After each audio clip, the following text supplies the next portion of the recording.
Editing, both the speed and precision, is one of the biggest differences between players with good mechanics and the best mechanics. Editing always consists of 3 actions: starting the edit, selecting tiles, and confirming the edit. And with the edit on release option on, confirming the edit happens automatically when you finish selecting tiles. The most complex part is starting the edit, because which build it selects to edit depends on multiple factors, the first being which mode you're in. If you're in combat mode, meaning you have a weapon equipped, pressing edit will only ever select the build that the ray coming out of your camera is touching. Once that ray is no longer touching anything, pressing edit won't do anything at all. But if you're in build mode, meaning you have any build piece selected, the rules change. In build mode, pressing edit will prioritize pre-edits and also prioritize whichever build piece you have selected. So for example, even when your ray is touching the wall in front of you, if you have a stair selected, it will try to pre-edit a stair instead of the wall you're looking at. Even if you were to try and disable pre-edits in the settings, it doesn't fix this issue. Pressing edit in that case would just not do anything at all. If there's no pre-edit available, like after you place a cone, then it will select whatever your ray hits.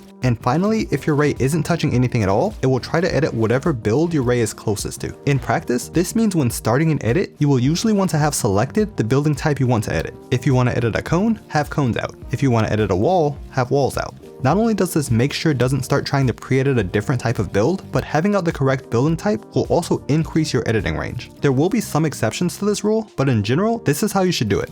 Once you have the edit started, selecting the tiles is really simple. Not easy, but simple. It's just select the tiles that correspond to the building edit you want to make, and then confirm by letting go. There are only 3 stair edits, 4 floor edits, and 4 cone edits, but 17 different wall edits, technically. A lot of the wall edits like the middle arch, quarter wall, and doors are almost never used though. All you really need are the 2 rectangle edits, the 4 triangle edits, the 3 window edits, and the side arch edit. It's easy when you're standing still in the perfect spot, but in real matches you'll have to make these edits from weird off angles where you may only have a few pixels to select certain tiles. This is one of the reasons why having a higher frame rate than your monitor allows is still beneficial. If you're locked to only 60 FPS, then when you move your crosshair across the editing tiles too quickly, it can sometimes skip tiles that you clearly passed over. Having a higher frame rate, even if your monitor doesn't display all the frames, prevents this from happening. This is important because when you select tiles, you should try your best not to make wide movements. For example, when making this common 4 tile edit, you should never be aiming for the middle of the tiles. You should try to just hit the corner of each tile. You might not think it's that big of a difference now, but by far the biggest difference in editing speed between players is their ability to select tiles efficiently, not how fast you can press the edit button.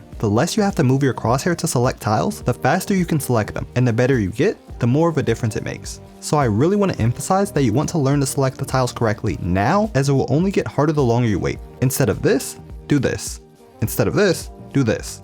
After last episode, you should already know how to make boxes for yourself. So now add on to that the 4 tile edit so that you can make an infinite number of connected boxes. And make sure you're making the 4 tile edits correctly with small movements. The best creative maps to use to practice efficient tile selection is the map you are already using to practice making boxes, and also this map by Raider464. It moves you around to different angles so that you have to get better at making the edits from all angles. In the next episode, you'll learn how to actually start box fighting opponents, including all the best peaks to make in different scenarios.